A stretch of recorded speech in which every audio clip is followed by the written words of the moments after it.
这个场地真的太好了，一边是看不明白也得胡扯几句的艺术品，另一边的花园里还能看到牛在吃草耶。嗨，大家好呀，我是 Gossip Art。上期已经过了好久了，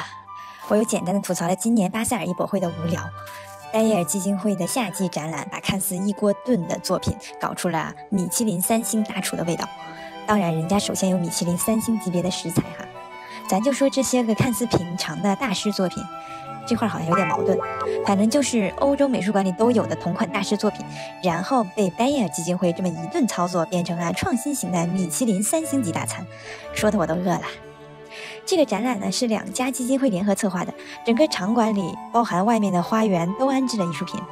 说到花园，这个场地真的太好了，一边是看不明白也得胡扯几句的艺术品，另一边的花园里还能看到牛在吃草耶。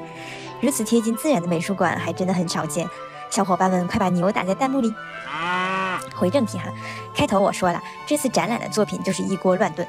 从印象派到当代在捧的艺术家都有，连个正经的展览名字都没起，网站的展览标题也是在不停的换，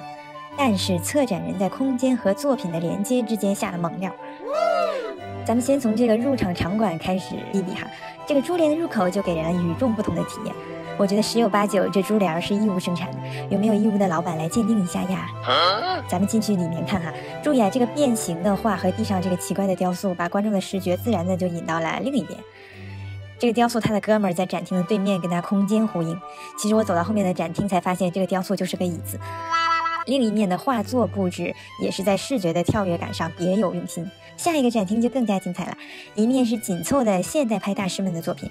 另一面就挂了咱毕大爷和布拉克大爷的俩立体派。这场展览唯一的缺点呢，就是墙上有些挂画用的固定支架没拆，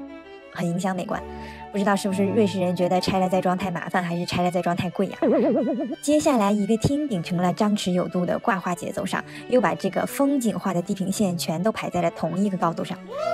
最右边的这个有点特例哈，我个人的观点呢是为了区分出来这幅画是喷印的，而其他作品都是传统的绘画。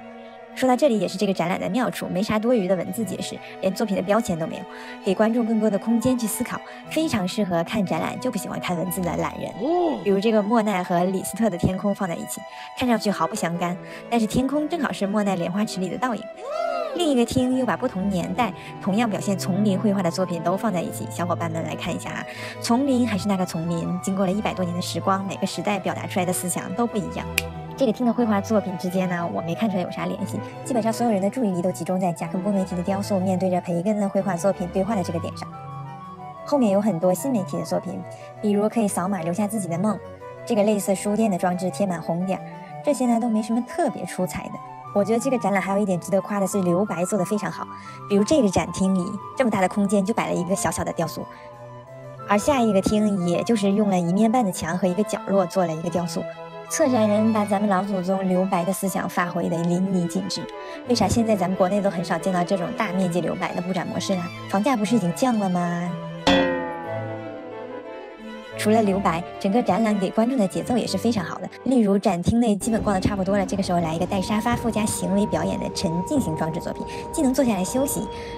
表演的空灵的声音还能让人心情也得到放松。然后下一个展厅则是比较核能的布展，把不同种类的雕塑放在一起，意思是观众们休息过了，放开思路，想想这些个雕塑之间能说点啥吧。比如姐夫的小黄鸭跟 Jan Tingley 这一大杂烩能说点啥呢？贾克波梅提的小脑袋男人跟毕大爷的大脑袋女人又能说点啥呢？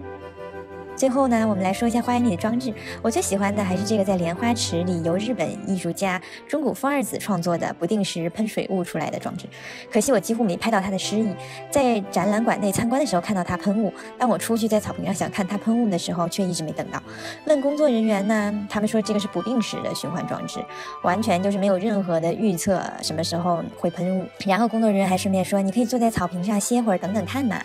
说不定你等一会儿他就喷了。果然是瑞士工作的人啊，如此松弛的精神状态。而我在等了10分钟以后，放弃了这种不能预知的等待，我可没这份松弛感。最后，这个大型升降机的法国艺术家 Philippe Barreau 成了今年的新宠，池塘里会震动出水波的睡莲也是他的作品。在本次瑞士巴塞尔艺博会上也出现了他的迷你型升降机。原谅我的粗人描绘哈，喜欢这种理工动感艺术装置的朋友们，赶紧去关注一下哦。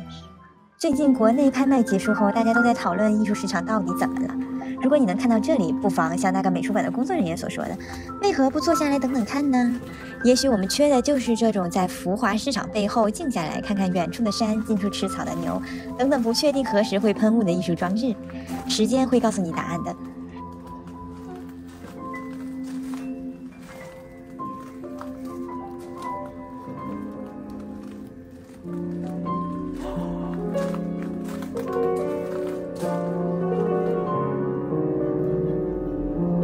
我是 Gossip Art， 关注我，带你探索艺术市场的绯闻，少别割韭菜，爱你们哟。